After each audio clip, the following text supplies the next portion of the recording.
నమస్కారం. ఎలా ఉన్నారు? నేనైతే బ్రహ్మాండంగా ఉన్నా.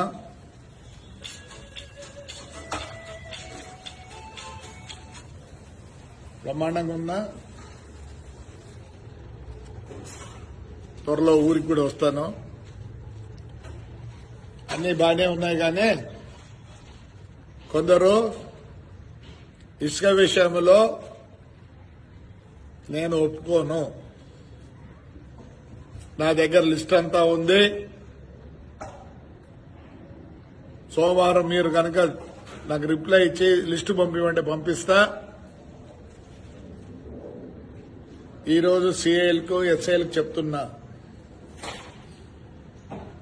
కొందరు అంటున్నారు, ఏమయ్యా మాకు స్టోర్లు ఆ సారా ఏంటో ఇచ్చినారా పనిచేసేదని, అవి ఇస్తే చాలు అనుకుంటున్నారా అన్నారంట. ఏమో చెప్పండి, ఏ నది అంత ఇచ్చేయాలనా మీకు? నది ఇచ్చేస్తాంలే.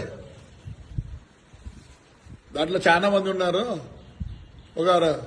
ఒక 5 మంది 6 మంది మటుకు అంత పార్టీకి కష్టపడి జైలుకి పోయి వచ్చిన వాళ్ళు ఉన్నారు. రోంత వాళ్ళు మాట్లాడితే పర్వాలేదు, కానీ అక్కడ చేసే వాళ్ళంతా నాకు తెలుసు. నందల్పాడులో మొత్తం ఇష్టం వచ్చినట్టు చేస్తారు. మీ టిప్పర్ గాని ట్రాక్టర్ పట్టుకొని పోతే ఒక్క సంవత్సరం బయటికి రాదు. నేను అందరికి చెప్తున్నా, టిప్పర్లు ట్రాక్టర్లు బాడికేద్దండి, ఇసుకేకో నష్టపోతారు. నాకు తెలిసి ఏం చేయాలనో ఏం చేయకూడదో నాతో కష్టపడిన వాళ్ళకి 100% చేస్తా. 100%. ఎస్పెషల్లీ మా కౌన్సిలర్ మటుకు వదిలేదు. వాళ్ళని నాతో పాటే ఉంటారు. రైట్, చేయాలా, కంపల్సరీ. నేను నా కౌన్సిలర్లకు చేయాలా. నాకు వదిలిపెట్టండి. ఇసుక విషయంలో నేను ఊరుకోను. పోయిన 5 సంవత్సరాలు కూడా ఊరుకోలేదు. మీరే ఎందుకు చేసుకోవాలా? ఒక పని చేద్దాంలేండి, అంతా ఒకసారి వేసి అందరికి పంచుతాంలే. పాప నువ్వు ఒక్కడే చేసుకోవాలా? దగ్గర 40 పేర్లున్నాయి.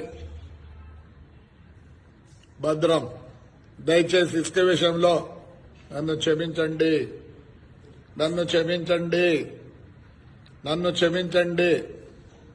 5 ఏళ్లు నాతో ఉన్నారు, కష్టపడ్డారు. ఇసుక విషయంలో నేను ఒప్పుకోను. కొందరికి ఆల్రెడీ కొన్ని చూపించినాం. తప్పు ఎవడన్నా చూపినోడు ఉంటే నేను వస్తున్నా, రండి. తప్పకోకుండా నా డ్యూటీ. నేను మిమ్మల్ని మరవను.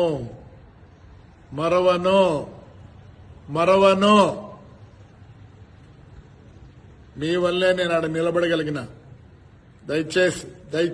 దయచేసి చెప్తున్నా, ఇసుక విషయంలో మానుకోండి అందరూ. ఎవడైనా సరే, నా బంధువైనా సరే, నా మిత్రుడైనా సరే, నా స్నేహితుడైనా సరే, నాకు ప్రాణాలు ఇచ్చిన వాళ్ళైనా సరే, ఇసుక విషయంలో